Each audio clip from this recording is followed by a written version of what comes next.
My name, I think everyone in this room knows Ziad, but doesn't know me. So my name is Layla Abalan. I'm a researcher and a program coordinator here at the Issam Fares Institute for the Social Justice and Development Policy Program, which Ziad is an affiliated scholar with. Welcome to today's talk. Obviously, you know you're here to see the talk titled Electrifying the History of Lebanon's Public Utilities, Electrifying the History of Lebanon, Public Utilities and Popular Protests in the Wake of Independence. I think it's a very timely talk, although it's historical, because it does shed light on the struggle for public utilities in this country and how that is still a very relevant topic today. I'm going to give a brief introduction of Ziad, and then I'm going to give him the floor for around 45 minutes, and then we'll open it up for Q&A. So Ziad is an assistant professor of Middle Eastern history at Ohio University. He earned his PhD from UCLA and an MA from Georgetown University. His research interests focus on political economy and cultural constructions of state formation in the Levant. His current book project, which the talk is part of, is Making the Economy Producing the State, Conflict and Institution Building in Lebanon from 1943 to 1955. Abu-Rish also serves as on the editorial team of both the Arab Studies Journal and Jadaliyya, and he is a board member of the Arab Studies Institute. So please welcome Ziad, and thank you for coming.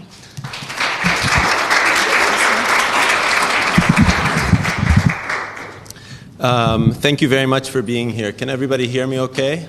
I was a little excited about the talk, which is why I came up with the title, Electrifying the History of Lebanon. But unfortunately, I have an allergy attack for 2 days, so my voice might be less than electrifying for you today. So bear with me. Thank you very much, Layla, for the introduction, and to Issam Fares Institute and the Center for Arab and Middle Eastern Studies for hosting this talk. As Layla mentioned, this is part of a broader project on the early independence period in Lebanon, where I was interested in the question that we constantly hear in Lebanon today, which is Wayn ad-Dawla. So the project is an attempt to find out the different ways in which state institutions were created, shaped, and in turn helped shape the emerging Lebanese political economy. And one of the ways that I try to do that is I try to look at very specific institutions and very specific sectors of the political economy in Lebanon to kind of disaggregate this big question and actually look at how struggles played out over specific issues. So the book project will look at, or is looking at, I need to switch the tense in which I speak in about the book now. It looks at the electricity sector, it looks at the trade sector, it looks at the rural political economy, and it also looks at competing centers for expertise production on the economy. For those of you unfamiliar, although it's very weird to say this while you're in Lebanon, but formal independence in Lebanon is granted in 1943, and then French and British troops are completely evacuated from Lebanon by the end of 1946. And this period of 43 to 55, based on the archival research, is really one of a deep sense of belief in the promise of state building, in the promise of economic development, and in the idea that independence is going to deliver those things to Lebanon as a country and to the people of Lebanon. Of course, what transpires is a very intense series of debates and struggles, whether in parliament, whether in boardrooms such as this one, or even on the street, over what the meaning of state building is, what the meaning of economic development is, and who will be the winners and losers in the implementation of those visions. So what I'd like to do today is speak with you about how these questions manifested with regards to electricity in Beirut in particular. As a historian, I'm going to start with the late Ottoman period because that's where the origins of the Beirut Electricity Company lie.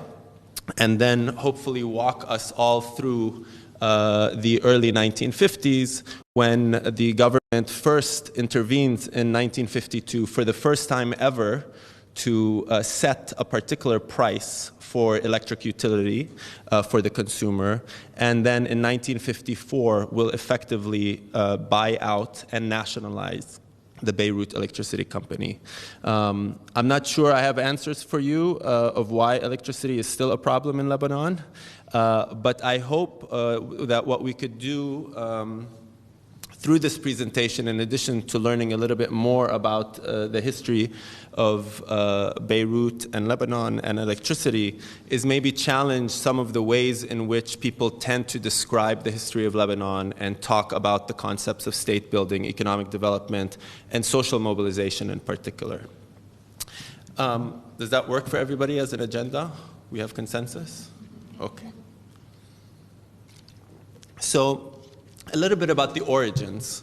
The public utility system that provided electric current to residents, shops, and factories in Beirut during early independence have their origins in the late Ottoman Empire.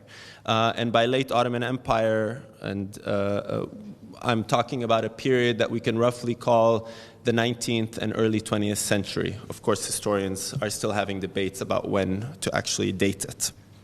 Now, this is a period of dramatic political, economic, cultural, social, and institutional transformation across the Ottoman Empire. It's the period that featured the transformation of the Ottoman Empire into what many historians would call a modern state, even if it held the title of empire. And it's also the period in which the territories of the Ottoman Empire were thoroughly integrated into the emerging, or emerged at that point, global capitalist economy. So the context that we have to keep in mind in the late 19th century and early 20th century is you had three overlapping movements or interests occurring in the Ottoman Empire. The first is what Jens Hansen, in his work on Fin de siècle Beirut, calls a will to improve. This is a desire and an objective on the part of Ottoman authorities, both in Istanbul and throughout the empire, to engage in a process of development, or what James Galvin calls defensive development, in the face of the onslaught of European imperialism and the emergence of what we could call mass politics. However, this development objective faced severe fiscal limitations, in which the Ottoman Empire was undergoing tremendous financial strain, and so it had to seek out a way to engage in that development process in a way that wouldn't further cause strain, yet accomplish the goals that it had set out for itself. And this is where it turned to the availability of private capital, both local in the Ottoman Empire, but certainly also foreign private capital. And it's in this context of these three forces, the will to improve, the fiscal limitations of the Ottoman Empire, and the availability of private capital, that you have the emergence of a practice called concessions, where the Ottoman government, or local governments, mind you, including municipal governments in the territories that would become Lebanon, would basically fund and administer infrastructural development projects through granting concessions, right? And this is how we first see the major developments of ports, railways, telegram, electricity, tramway, water, urban lighting. The use of concessions becomes quite widespread throughout the Ottoman Empire, and the Ottoman Empire is not the only place that's doing this. But for our story, it is in this context that you have the emergence of the first attempt to provide electricity. And just to give you a sense, the British were the first to kind of lend money and issue bonds to the Ottoman Empire, but for those of us familiar, it's really French capital that emerges and dominates soon after. By 1914, French capital represented 45% of all foreign investment in the Ottoman Empire, not just in the territories that would become Lebanon and Syria, but throughout the entire Ottoman Empire. And so French business interests are central to the establishment of public utilities. A little bit about the actual establishment. In 1905, Salim Raad establishes the Ottoman Beirut Tramway and Electricity Company, what I will refer to as the OTEB. Okay, so the Ottoman Beirut Tramway and Electricity Company is established in 1905, and in 1906, Salim Raad and his partners secure a 99-year concession from the Ottoman Empire to establish a tramway system in Beirut. Now, the challenge in creating a tramway system is usually at that point, what source of energy are you going to use? Are you going to use hydro electric generators? Are you going to use carbon-based generators? And what Salim Raad decided is that he and his partners are going to establish electricity plants in Beirut to help power these tramways. Right? And so this is actually the origins of electricity production in Beirut. It's not actually to provide lighting, but it actually starts to provide tramway power. At that time, the most dominant way of providing lighting was actually gas lights. And there was a concession for the Ottoman Beirut Gas Company, which was owned by a rival business family, the Sabbaghs, in Beirut, that was providing gas lighting. Now, why am I going into this detail for you? Because once Salim Raad decides that he and his partners are going to use electricity to power the tramway line, the decision is also made to then expand into lighting, because it becomes much more easier. If we're generating electricity, we might as well make more profit. This, of course, dramatically scared the Sabbagh family because it represented a threat to their concession of providing lighting by gas. And after a variety of legal battles, in 1907, the Sabbaghs purchase the Ottoman Beirut Tramway and Electricity Company. So you have the same family and the same shareholders now owning both the gas lighting concession in Beirut and also the tramway concession in Beirut.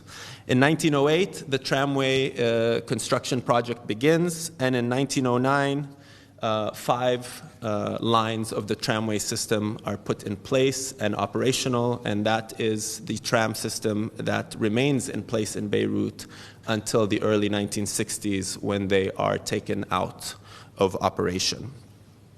By World War I, the Beirut Gas Company was providing light to the residents and to the city of Beirut through gas and electricity, whereas the Tramway and Electricity Company was providing tramway service but electricity to factories. It's a different kind of electricity, and we'll get into why that matters.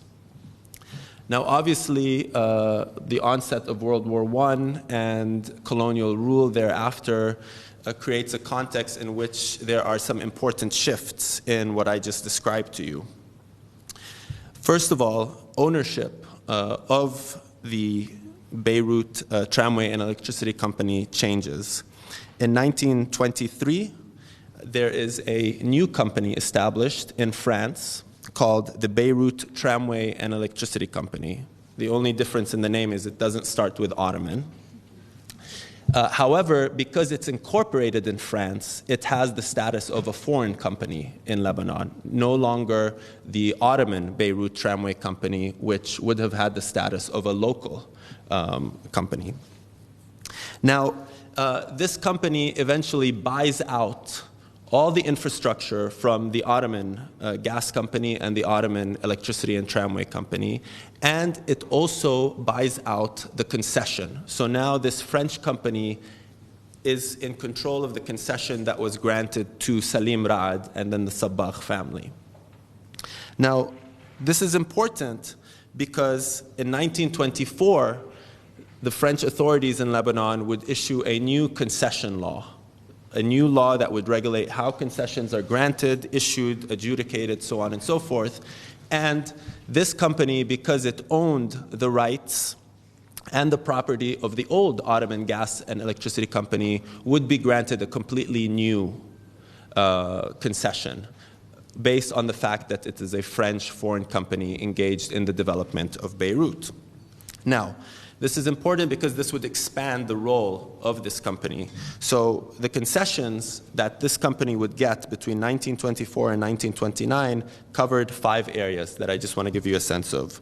First of all, the construction and operation of the tramway system in Beirut, the public distribution of electricity to Beirut and surrounding regions, the establishment of a high voltage network in Beirut, the creation of the Nahr al-Safa power plant to help create electricity for Beirut, and the public distribution of electricity to a number of surrounding towns, like Dedoun and Ba'abda and a number of other places. Now, this is the setup for what's going to happen in the independence period, because the protests that get launched in the early independence period are against this company, and they're against the practices of this company.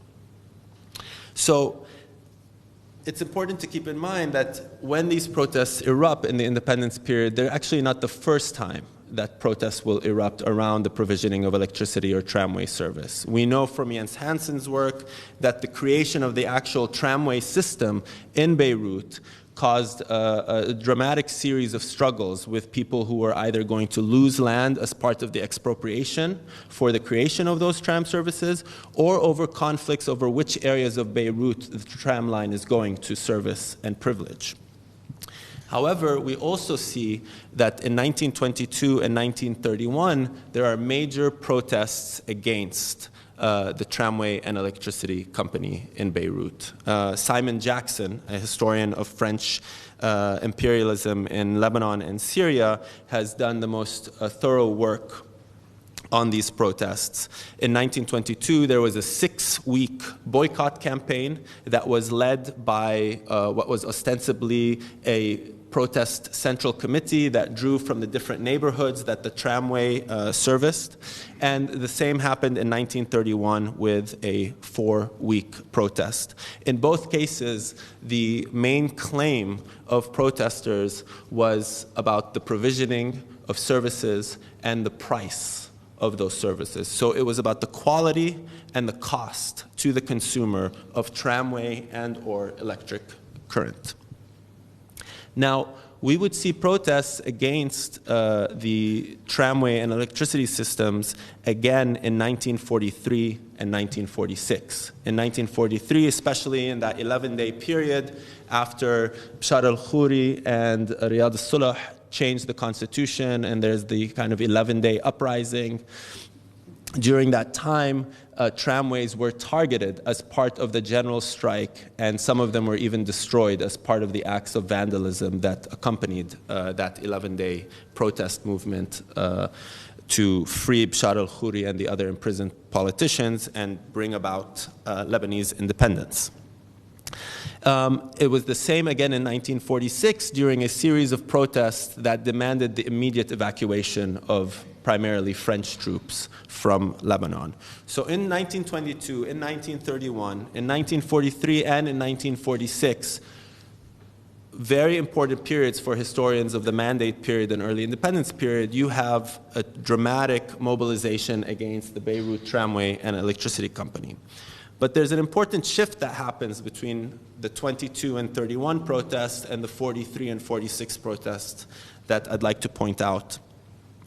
And this is that in 1922 and 1931, the protests were demanding more transparent and accountable governance by the French Mandate, and in doing so, calling for better public utility services, right? The protests were not critiquing directly or challenging the presence of the French colonial troops and administration in Lebanon, but they were demanding that they fulfill their promise to help develop Lebanon. In 43 and 46, the targeting of electricity and tramway infrastructure is no longer about better service. It's about rejecting the entire project of French colonialism in Lebanon. And so I think it's also interesting how the same target of protest, right, can be used for very different purposes or for very different objectives or for making very different types of demands. There is very little presence in the archival record that the protests of 43 or 46 even brought up the pricing, right? It was that this is a French-owned company, we want the French troops out, and we are going to either boycott their services or destroy some of their property until they do. Now, an important shift also, before I move on to the early independence period, is a name change. In 1935, the Beirut Tramway and Electricity Company would start to be called the Beirut Electricity Company, Sharikat Kahruba Beirut. Now, this is very interesting because there were long and cumbersome names until that point, right? Always saying tramway and electricity. There's no clear explanation for why this happens that the company gives itself, but I think we can take two factors that might help explain this. The first is it's a strategic shift in 1935 for the company to distance itself from the reputation and name that was associated with the 1922 and 1931 boycotts. But the more important thing, I think, is that it's reflective of new realities in which electricity overtakes tramway service as the main product and main source of infrastructural development on the part of the company. So the 5 tramway lines that we see established in the late Ottoman Empire, they are the tramway lines that continue to operate until the tramway system is closed. So in some ways, that tram system reached structural limitations in some ways. There wasn't any talk of ever really expanding it. There was very little investment put into it, except to make sure that it's able to maintain its operations. But on the other hand, electricity and the use of electricity in Lebanon dramatically increases, right? So to give you a sense, between 1925 and 1946, there is a 42-fold increase in the amount of electricity being produced by the Beirut Electricity Company, a 42-fold increase. Similarly, between 1920 and 1946, there is a 35-fold increase in the number of household subscribers to the Beirut Electricity Company. So clearly, electricity is becoming a much more important part of your daily activity and daily life. And we can see this by looking at newspapers and reading analysis from the period in which the importation of electrical household goods is also increasing, right? If we think of radios, if we think of irons, and we can think of any number of other consumer goods. By 1946, Beirut Electricity Company represented nearly 10% of what French private investment was in Lebanon. So it's not an insignificant amount, right? It's not insignificant to the daily lives of people living in Beirut, nor is it an insignificant amount in terms of what is driving French corporate interests. Are you with me so far? Okay. So moving on to independence, there are a couple of things that we could look at to ask what were people thinking about electricity on the eve of independence, and why maybe turn to a protest movement. So there are 3 institutional shifts that happen after independence that might seem a little boring with regards to electricity, but when we read the fine print in them, we see that they were actually deeply implicated in electricity and gave us a sense of what state elites were thinking of. And the reason I want to talk to you about what state elites are thinking of is because my argument is that there was no interest and no intention by the economic or political elites in Lebanon to touch the electricity sector, and that it was only because of the campaign that I'm going to describe in a few minutes that that decision to not act was altered, right? And so I think it's really important to establish that this wasn't something that came about because people were already leaning towards it, that there was actually not only no evidence, but evidence to the contrary that political and economic elites wanted to keep intact the arrangements they had with the Beirut Electricity Company, for the most part. The first institutional shift is the transfer of the common interests. For those of you that might be familiar, under colonial rule in Lebanon and Syria, they were administered as a semi-united economic entity, and that many of the French administrative provisions for both Lebanon and Syria were done through what was called the common interests. After independence, the common interests are given to Lebanon and Syria, and those common interests that are specific to each country are given only to that one country. So, for example, customs is handed to both the Syrian government and the Lebanese government because there would be a joint customs union between Lebanon and Syria until 1950. However, the monitoring of the concessions that are only based in Lebanon were handed to the Lebanese government, as was the monitoring of concessions only based in Syria handed over to the Syrian government. But note what I said. The transfer of the monitoring of concessionary companies. Independence did not bring about a questioning of these concessions, simply that now it was the Lebanese government's responsibility to make sure that the agreement is fulfilled in accordance with the law and expectations and so on and so forth, right? So the idea that we see as independence and the ability of the Lebanese government to now take action, we see is not the case with regards to electricity. The only right it gains, legally speaking, and this is important because legal arguments will be made subsequently, is that they are now responsible for monitoring the concession. Furthermore, in 1948, Lebanon and France would sign a monetary accord. This monetary accord would eventually lead to the separation of the Lebanese lira as a separate currency from the Syrian Lebanese lira that was in place as a function of French colonialism.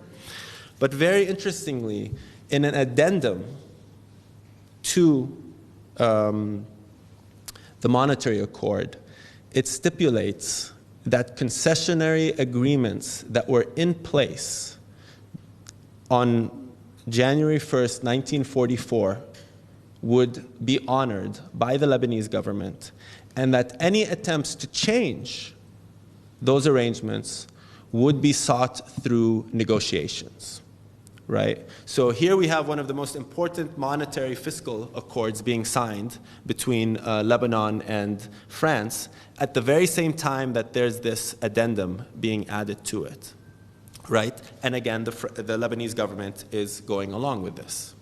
So these two shifts, there's a third shift, but speaking to you now, I think it's less interesting. It has to do with the conflict between the Ministry of Public Works and the Ministry of National Economy of who gets to oversee the Beirut electricity concession, right? If you're thinking of state formation, which branch of government or which ministry should be responsible for overseeing concessions or overseeing public utilities, right? Is it the Ministry of Public Works? Is it the Ministry of National Economy? And of course, after 1955, the question would emerge with regards to the Ministry of Planning.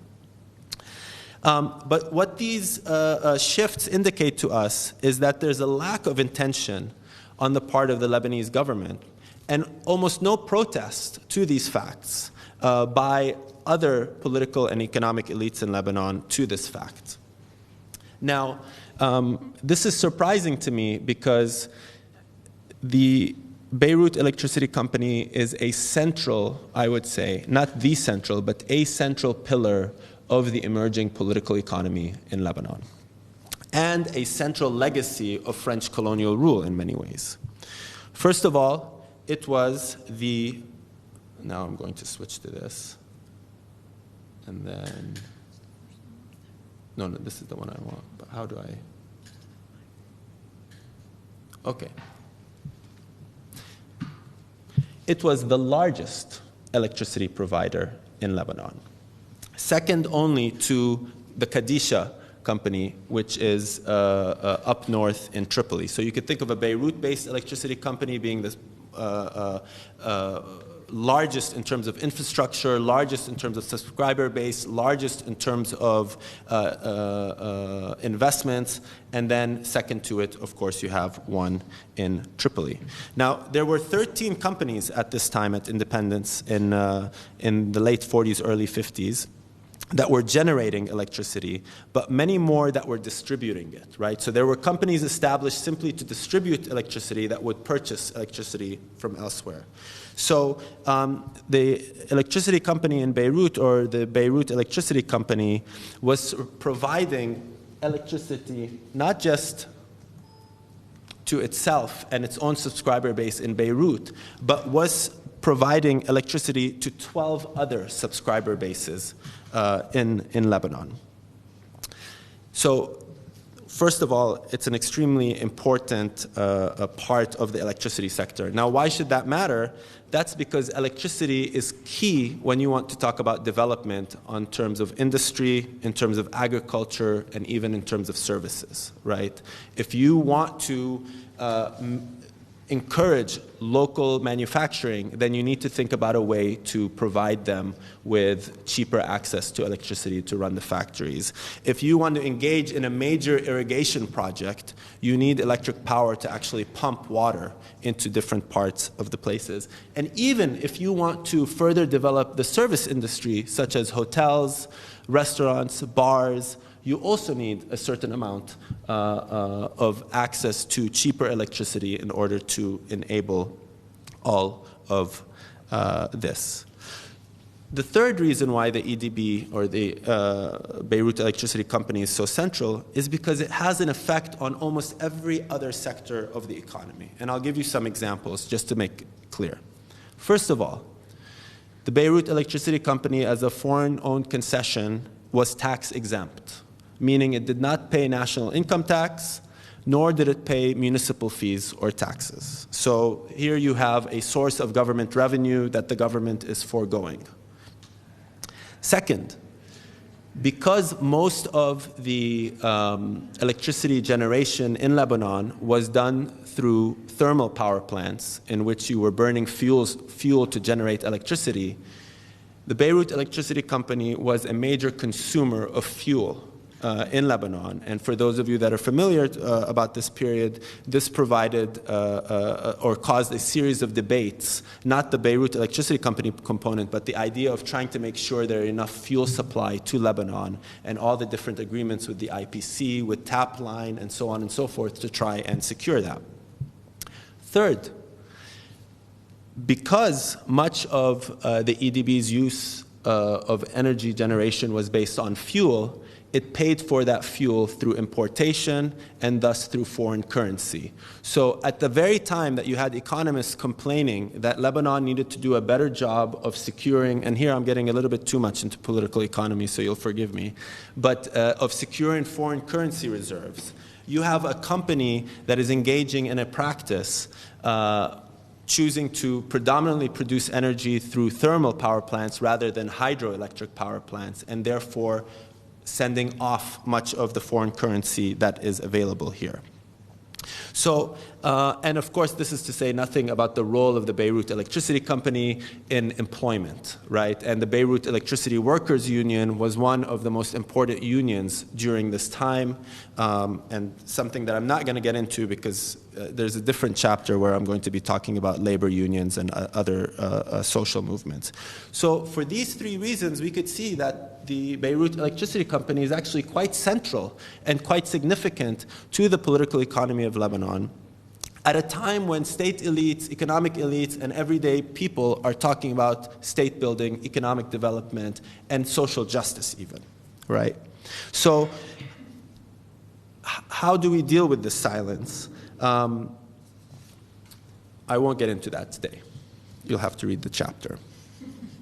Now, despite this silence, it's quite clear that the Beirut Electricity Company is very weary of a protest movement emerging, right? We don't see any real signs of critique of the Beirut Electricity Company. There are some major economic development reports. You could think of the Alexander Gibb report in 1948. You could think of the Gabriel Manassa, the plan for the reconstruction of Lebanon, and the reform of the state. These are two major works on the economy in Lebanon at this time. They say very little about electricity. The Gibb report says much more than Manassa, but even he is more interested in the potential for electricity development, not on the problems with current electricity development. Yet despite this silence, we can see, and I was privileged to have access to a set of letters and documents that were exchanged between the Lebanese government and the company.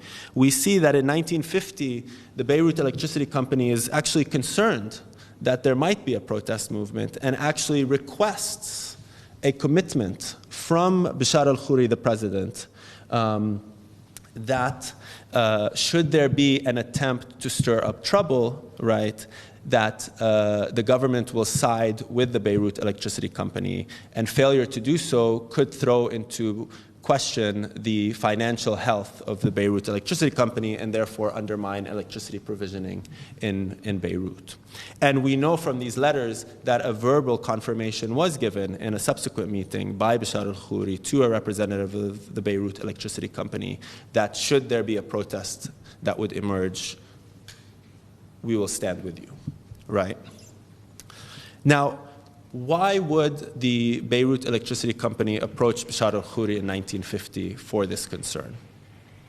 There are four contexts or factors that help us understand this a little bit. And in looking at these four factors, we get to know a little bit more about the period we're looking at, because my interest, again, is to look at electricity to tell us something more about what's going on in Lebanon. The first reason why the Beirut Electricity Company might have some concerns is that this is a period in which there are increasing calls for re-evaluating concessions, and foreign concessions in particular, both in Lebanon and abroad.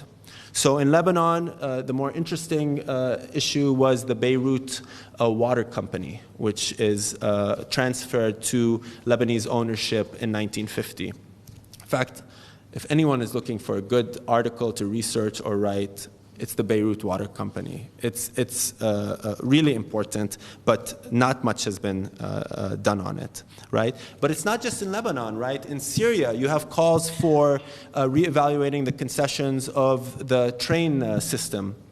In Egypt, you have the reevaluating of the military presence of British troops. And most importantly, because the Lebanese press is full of coverage of this issue, is you have the campaign in Iran to nationalize the Anglo-Iranian oil company, right, which is happening also in the early 50s. Very important. And the Mossadegh personality and what he's trying to accomplish with regards to oil in Iran is being covered meticulously by nearly every newspaper in Lebanon at this time. So a broader regional reevaluations of concessions is happening at this time. But a second reason is because in 1949 and 1950, there were reductions in the price of electricity in a number of cities in Lebanon, primarily in Tripoli and Deir el-Amar.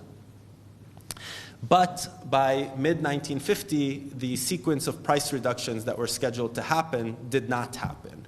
And that's primarily because in June 1950, you have the beginning of the Korean War, and you have, in addition to various restraints on the importation of needed infrastructure and equipment to develop electricity, you have the skyrocketing of the price of basic goods, the skyrocketing of the cost of materials that you would want to import, and so on and so forth. And so this is another thing that, again, with the Mossadegh campaign that becomes very interesting, is that discussions about economic development and state building in Lebanon at this time are intricately connected and or affected by issues and dynamics in the Middle East and globally that I don't think I don't ever mention the Korean War when I teach my Middle East history survey, right? I don't, but from the archival record, it placed a tremendous amount of stress on the Lebanese economy, and I'm sure for other economies as well.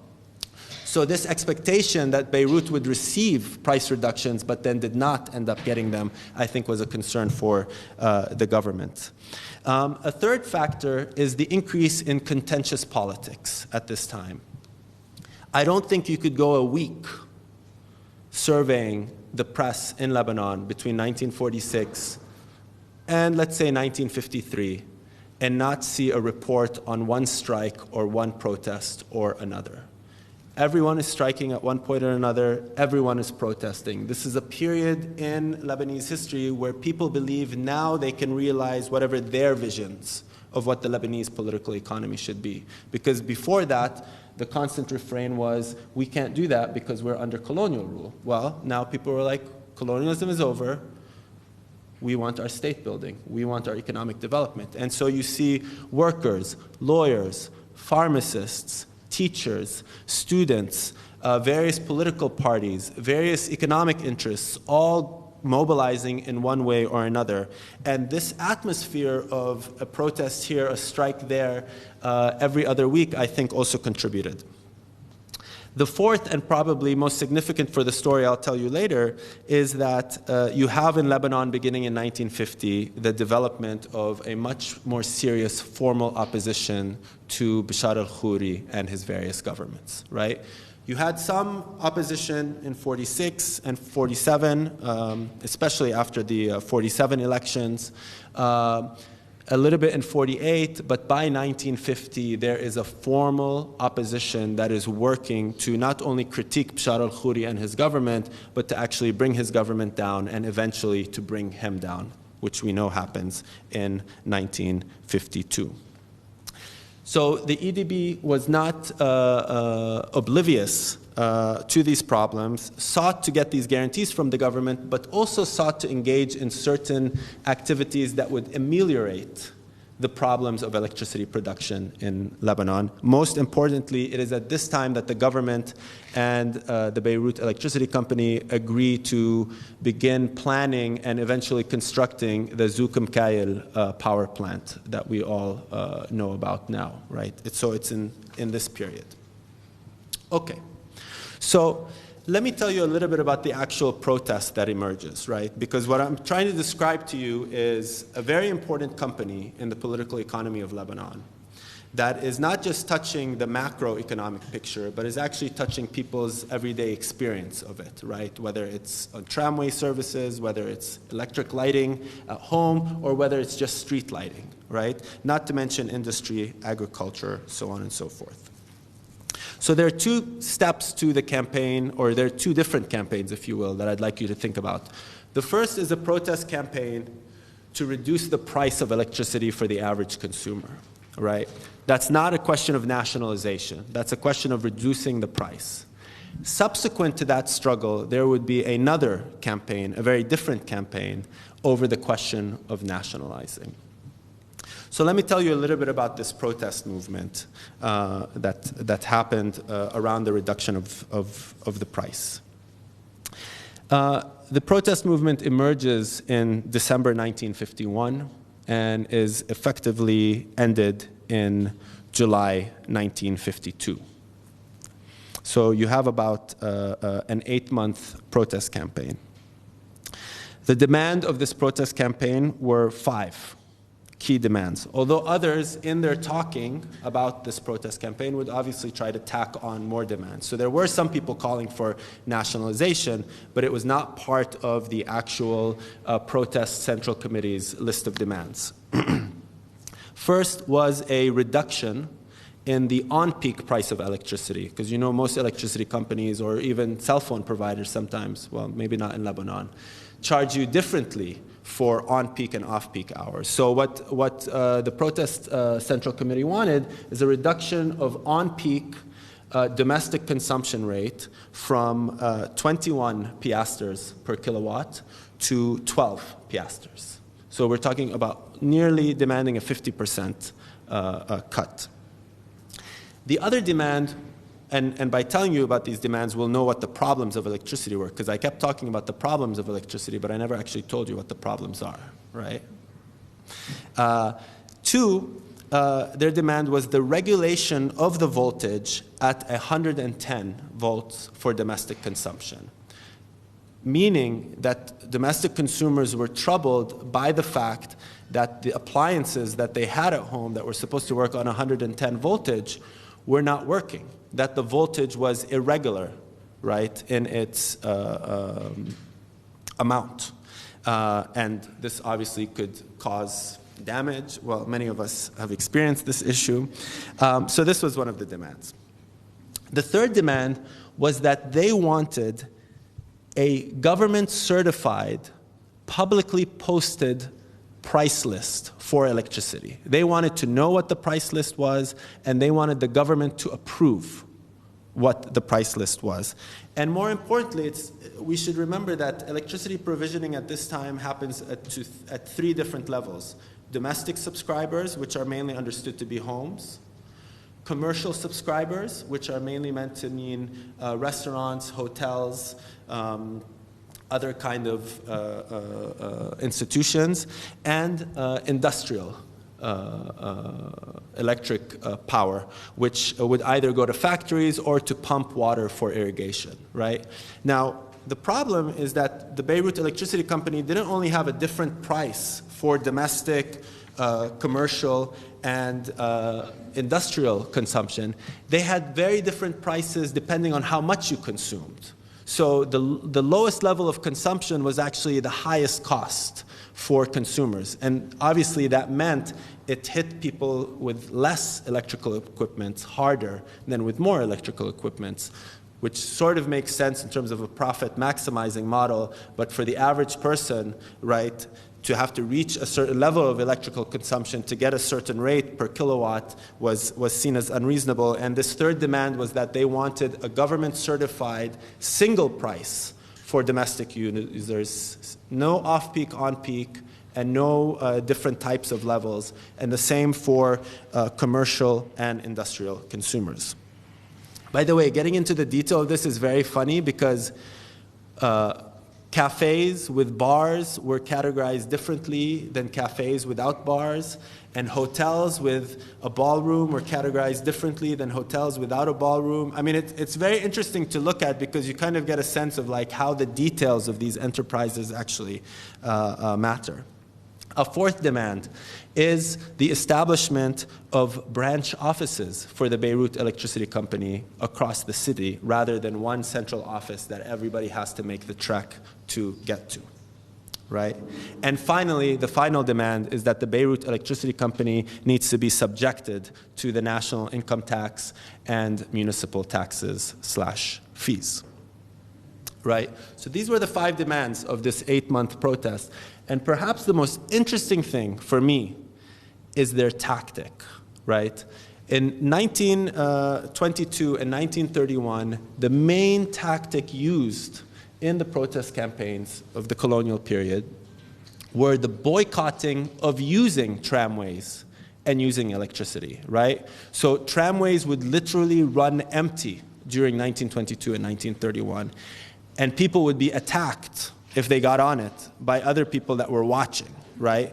Similarly, there were committees that went around at night and would bash windows of people who had lights on, right, to enforce the boycott committee, right? In 1951-52, there's no boycott of electricity, right? And I think that's because, and I'm trying to look into this a little bit more, there was a brief attempt in 48 to call for a boycott, and it failed miserably. And I think the reason it failed miserably is because you could boycott something that you temporarily use, right?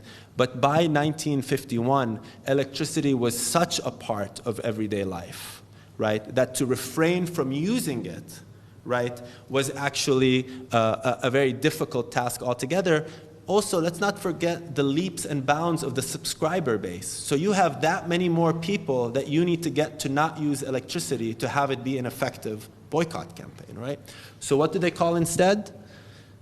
To refuse paying their electricity bills, right? They continue to use electricity, but they refuse to pay their electricity bills. And it's very interesting because what's missing in the story I'm telling you right now is that the tramways is nowhere in the story, right? The tramways prices are not part of the demands, neither are tramways part of the protest tactic.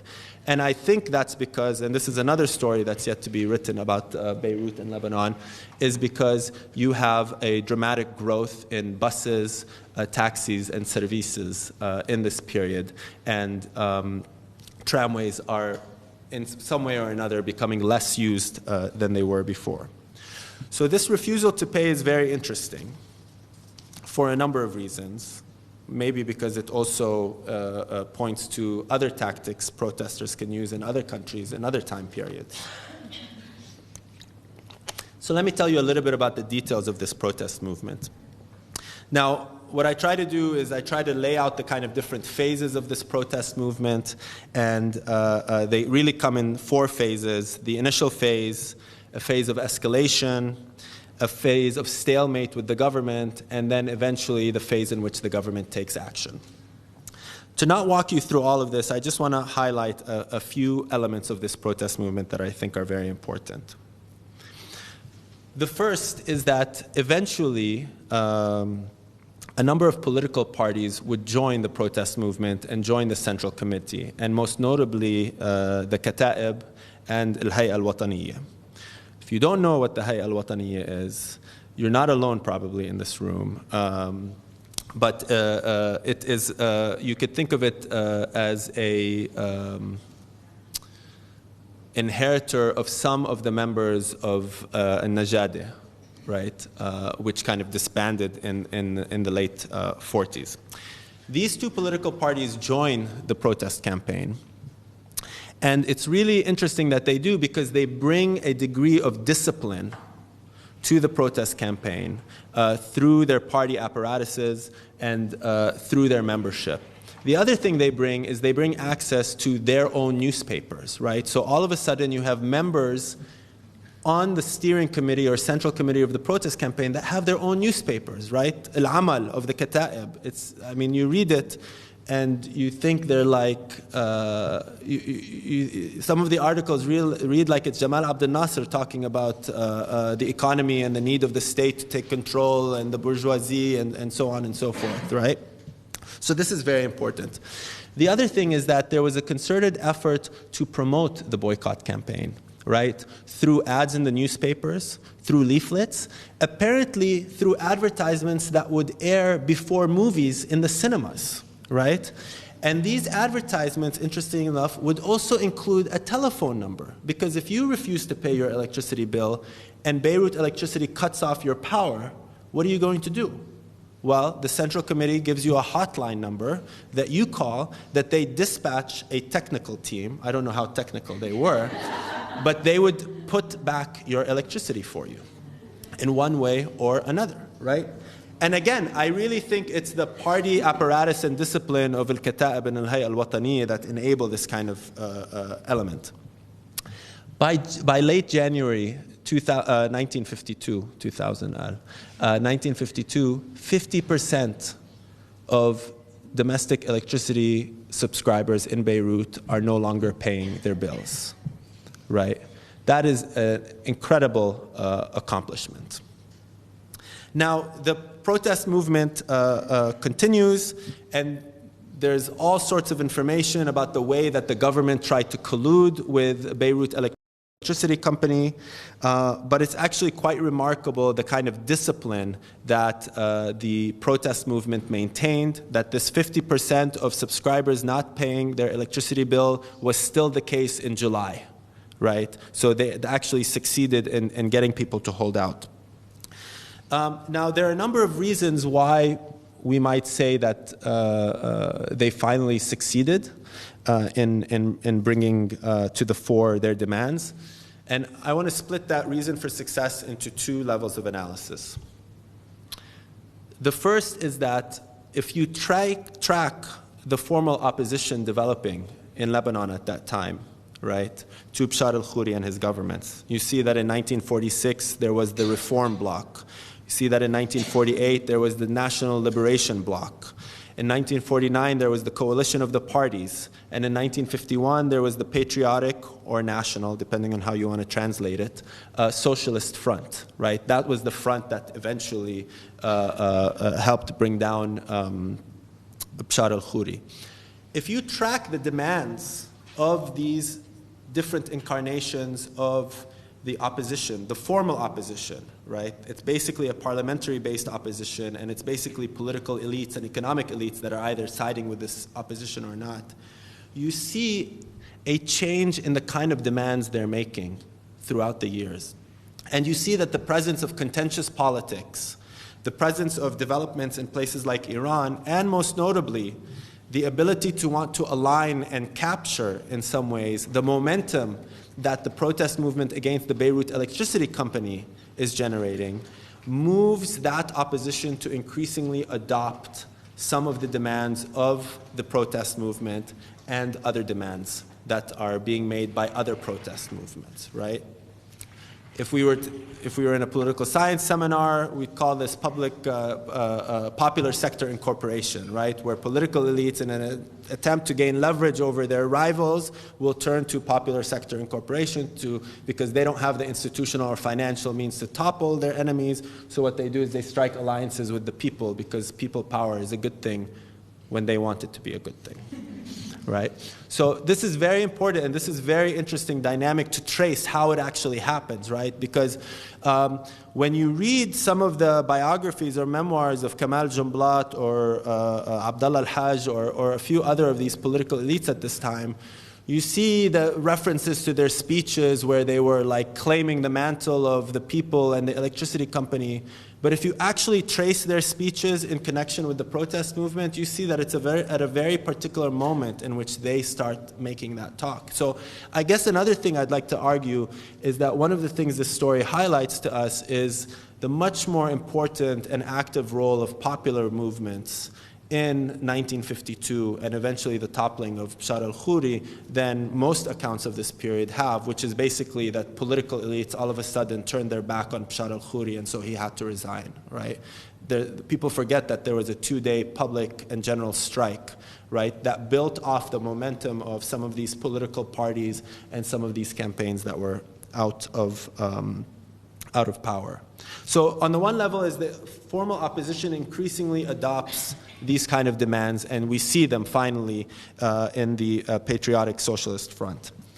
On the other hand, those of us that have followed the demise of Bashar al-Khoury and his government, we know that there were a series of corruption scandals and a series of allegations made against Bashar al-Khoury and his circle in the cabinet and in ministries and so on and so forth about corruption, about embezzlement, and about not meeting the needs and expectations of the people. And what we see in his final 2 months in office is a rapid series of attempts to finally do the reforms that people have been making demands on for the past year, 2, 3, or 4. In some senses, it reminded me, when I was reading this, and of course, living through the Arab uprisings while you're reading this is very interesting, because it reminded me of Ben Ali's speech. Do you guys remember Ben Ali's "Fahimtukum"? "Khalas, okay." This is very interesting because I see Bashar al-Khoury and the government's attempt to enact certain last-minute reforms when they know the end is near, right, as an attempt to kind of release pressure and appease some of their detractors or some of the protest campaign against them. And so in July, the government will introduce the first rate reduction, therefore meeting the primary demand of the protest movement. Now at that point, the protest movement will fracture, actually, because one of its main demands were met, and some of the groups wanted to persist in continuing their boycott, whereas others were like, okay, it's time to stop. So the formal protest movement ends about a week to 2 weeks after this rate reduction in early July. Yet a certain number of groups and political parties continue the campaign, and in fact in August and September we will see further reductions in the price that are premised on the part of the Lebanese government. Now, I think it's really important to recognize that if you compare the documents and exchanges between the Beirut Electricity Company and the government, and you compare the kind of public discourse by development experts during this period, there is no intention or idea to touch the electricity sector, right? I mean, the actual fact that the government intervenes to fix the price of electricity on the basis of what is fair and just, to use a direct translation, for the consumer and the citizen, right, is actually a significant accomplishment that would not have been possible without this protest movement. Now, I'll end this presentation by simply saying that, of course, after this period, you have Bashar al-Khoury's fall, and you have Camille Chamoun's rise to power, and then you have a different dynamic of opposition and power going on in Lebanon. And just like some political elites incorporating the demands of the protest movement into their own opposition platforms was a way of incorporating the popular sector. And just like Bashar al-Khoury's last-ditch attempt to reduce the prices of electricity was an attempt to appease certain people, we will see that in 1953 and 1954, first, the government establishes what's called provisional control over Beirut Electricity Company. So it doesn't nationalize it. It simply says, we're going to put people in the actual office. And in certain installations, we want to review your files. We want to be sitting next to you when you decide when to cut power, when not to cut power, to make sure that you're doing things correctly. And what's clear is that Camille Chamoun, used this as an attempt to show that he's delivering on the promise of reform that he came to power on, right? Although he had long abandoned this because he had jettisoned the Patriotic Socialist Front after he came to power. But we see in the exchange of letters between the Beirut Electricity Company and the government that the government is telling the Beirut Electricity Company that this is for show, that we simply want to quell the protest and quell the opposition, and if we don't quell the opposition, they might call for something more radical. So, just bear with us at this point, right? And this is clear because the provisional control established by the Chamoun regime on Beirut Electricity Company is actually very haphazard. They don't know what they're doing. They take over some electric power generators. They don't take over others. They're in some offices, but they're not in others. It's clearly a symbolic gesture rather than an intentional move. However, what we will see is, again, as the popular opposition intersects with the formal opposition to Camille Chamoun, he will nationalize the company in 1954, right?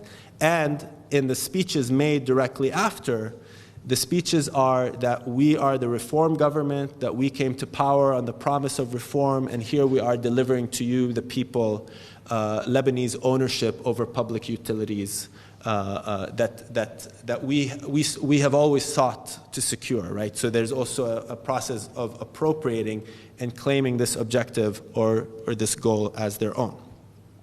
So maybe I will stop there because I've given you a lot of information, and I look forward to your questions, comments, or feedback, and thank you for being so attentive.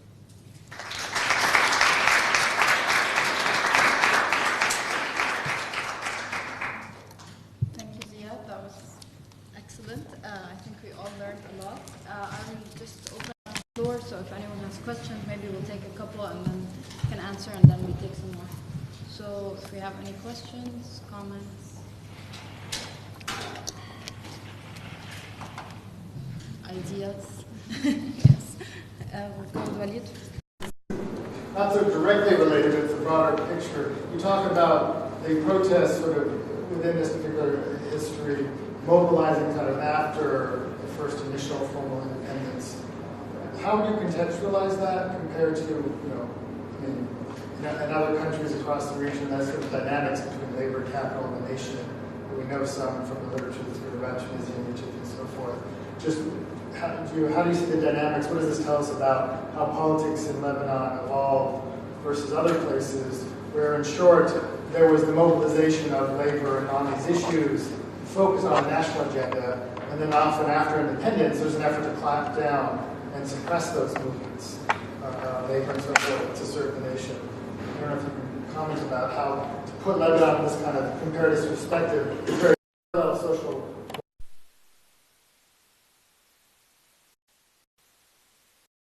Shall we take a few more? Yep. Yeah, it's just more of an empirical question about how these different networks. You're talking about there's the Beirut company, and there's the Tripoli company. Presumably, maybe there's something down in Saida. How after the nationalization, how did the national company integrate these? Because I know, like over the last few years, when Zahle was trying to put in their new because I guess they were just a service provider, so they could buy from Beirut and then sell in Zahle. And so they had a lot of kind of problems between Beirut and their municipalities. So how did the nationalized company deal with these different regional subsets, and how did that get, I guess, institutionalized? Great question. Thank you, that was great. I have two very quick questions. The first is, just one? Okay. The first is basically if there was some kind of ripple effect as a result of the at least initial perceived success of the popular protest movement in getting the electricity company to sort of reduce the rates and the government to reduce the rates. Did that affect other protest movements and other sectors? And the second is, could you talk a little bit more about the role of the Kata'ib during this period? Because I know you have a lot of ideas about this. And I'd like to hear them in this context about the way that Kata'ib appears first as part of the opposition, and then by the end of that decade is shifting to what we're more familiar with. As much as you want to discuss that. Thank you, Zia. This is really fascinating. This more of a clarification. Can you talk a little bit more about the nature of concessions? What sorts of powers do they leave the government that's just given up? Okay. Well, thank you. It's very engaging and challenging questions. So I'll try and take them in the order they were asked and see if I can answer them. Walid, your question is important because for me the entry point to this entire project was a comparative perspective in the sense of I came at this having studied at the MA level and also done most of my PhD readings and things like that on state building and economic development in the Middle East. And what you see is, first of all, a constant exceptionalization of Lebanon. And it is exceptional in the sense that by the 1960s, right, Lebanon is an open, laissez-faire, service-based economy at a time when the majority of Middle Eastern and late developing countries around the world have engaged in kind of closed economies that are either industrial-based or agricultural-based, but where the state is taking on a majority role in that. So I wanted to actually start by explaining why that divergence happened. And then I kind of lost interest in that question because it assumes that the other way is the natural way, right? And what I think some of the literature, the new stuff on Latin America, Africa, and other places is to say that it's actually state-led economic development is the more contingent development, even if it was the norm at the time.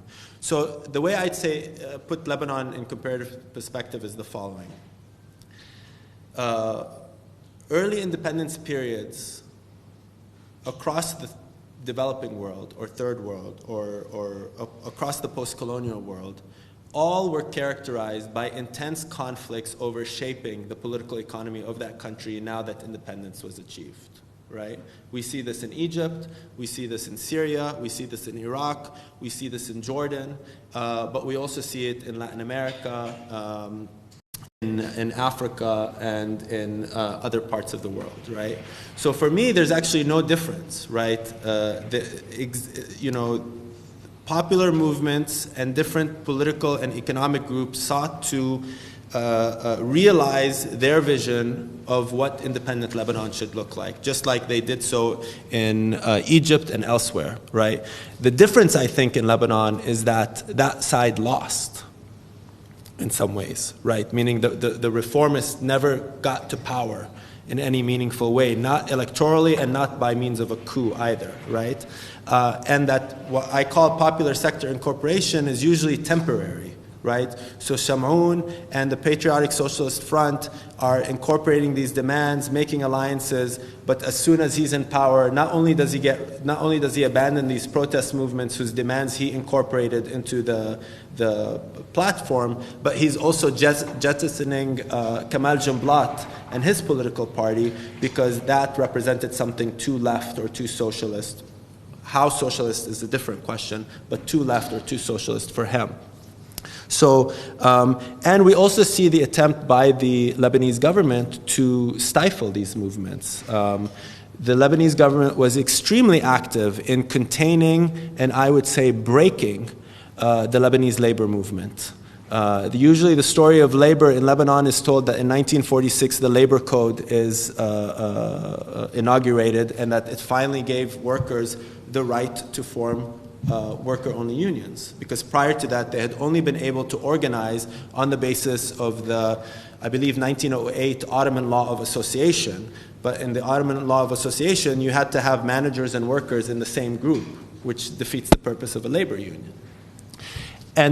But from 46 onwards, you see a dramatic attempt to break labor unions, either by not recognizing them, by subsidizing some and not others, by criminalizing them on the basis of their communist sympathies or affiliations. So when I look at this period, I'm seeing exactly what transpired elsewhere. Like when I read Stephen Heidemann's work on Syria, or Bob Vitalis's work on Egypt, which covers the early independence period, I'm seeing the same dynamics, right? They're articulated differently based on the particular institutional and social particularities of Lebanon, but it's the same struggle happening, right? It's over the same idea in some ways. Does that answer the question? Sean, the national company is very interesting, but we need to remember that the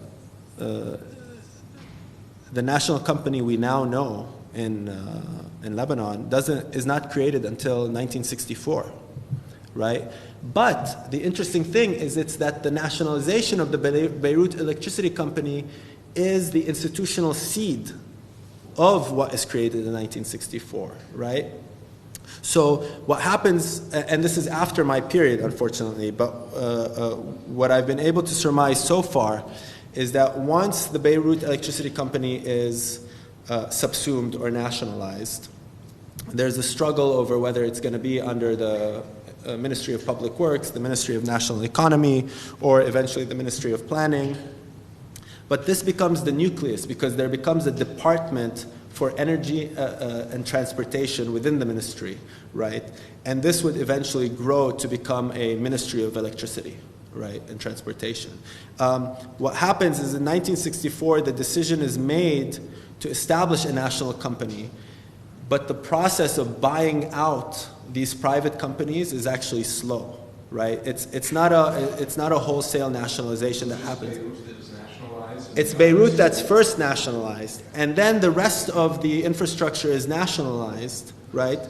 But not all at once, right? And I wouldn't use nationalized because state coercion was not necessarily used, right? These ended up being rent-seeking opportunities, right? I mean, companies were getting paid more than they should have been paid to sell their infrastructure and company. Now, but the owning of electricity provision is not the same as owning electricity creation, right? So the national company monopolizes distribution of electricity and owns a number of electricity generating plants. But from my understanding, and again, someone needs to work on this later period, and there are some people actually that I've recently met, so I'm looking forward to their work. But some people continue to generate electricity individually, right? Or as private individuals, but the terms of generating electricity as a private company is that you have to sell to the national company, right? And in fact, initially when the Litani River Authority is created, right, the terms with the loan that made that Litani River Authority possible, the condition was that it would sell electricity to a number of electricity providers in Lebanon, and then eventually that it would have to sell to the national company. Ripple effects, Nadia. I'm not sure what the ripple effect is after this protest. I think the demonstration effect is actually quite powerful, and you start to see people say, first electricity, now trains. First electricity, now the port, right? And there's a huge debate over the Beirut port, which is managed through a concession also, right? Over whether it's going to be nationalized and when. And a lot of people make references to this protest movement. Now, this is something I haven't developed yet as an argument, but I've been thinking about it. I'm wondering, and there's no way to really tell, but I'm wondering how successful the Patriotic Socialist Front would have been had there not been an electricity company protest ongoing. Because that provided a kind of actual popular movement that gave ideas and modeled the kind of demands that could be made. And that served, I mean, I would say they allied with each other, right? They were not subsumed. There was a lot of tension for control, right? Does the formal opposition get to claim this protest movement, or does the central committee of the protest movement get to do so? What if some people in the central protest committee are part of the formal opposition? So there's this constant negotiation. But I really think that this campaign popularizes and publicizes the failings of the Khoury regime and his different governments and ministers in a way that enables the success of the Patriotic Socialist Front that might not have been the case otherwise. For the Kata'ib question, I keep getting lost in this rabbit hole. I think I would describe it as follows. And this is a statement that I would make in general about my observations of, it's very interesting to present in Lebanon because you start to think about things maybe you don't want to say that it doesn't occur to you when you're presenting outside of Lebanon. But I'll just put it out there. We have a tendency in Lebanon, and people writing about Lebanon have a tendency to project backwards into time the dynamics of the Civil War. Right? So the positions and roles and functions that groups played in the Civil War are projected backwards, right? And more so afterwards, right? I mean, although it's a bit of deja vu now when the Kata'ib is trying to take lead on the garbage crisis in Lebanon. But groups, political groups and political individuals, I think, change in terms of what their positions are in relation to the context they're in, right? There's no pure essence of who Kamal Jumblat was, for example, right? Kamal Jumblat, while considered a central figure of the left in Lebanon, and rightfully so at a particular time, moved over time, right? Initially, he ran in parliamentary elections with the Iddiz and the National Bloc, not with the constitutional bloc, right? I mean, that's a very different position than he would be occupying later on, right? Similarly with a number of other groups, I would say. The Kata'ib in particular are interesting for the following reason.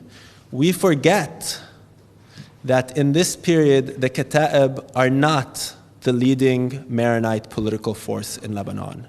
They are opposing the leading Maronite political force in Lebanon.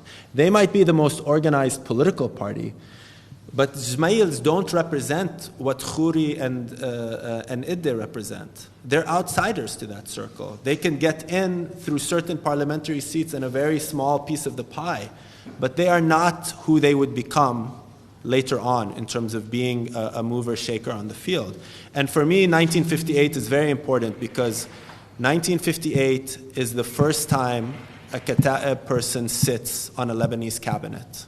And for me, I think that's when you start to see a real fundamental change. I really believe political groups change when they're in power, when they're outside of power. When they're outside of power, first of all, they can shift their positions much easily. And they're not constrained by staying in power. They're rather motivated by getting people out of power to replace them.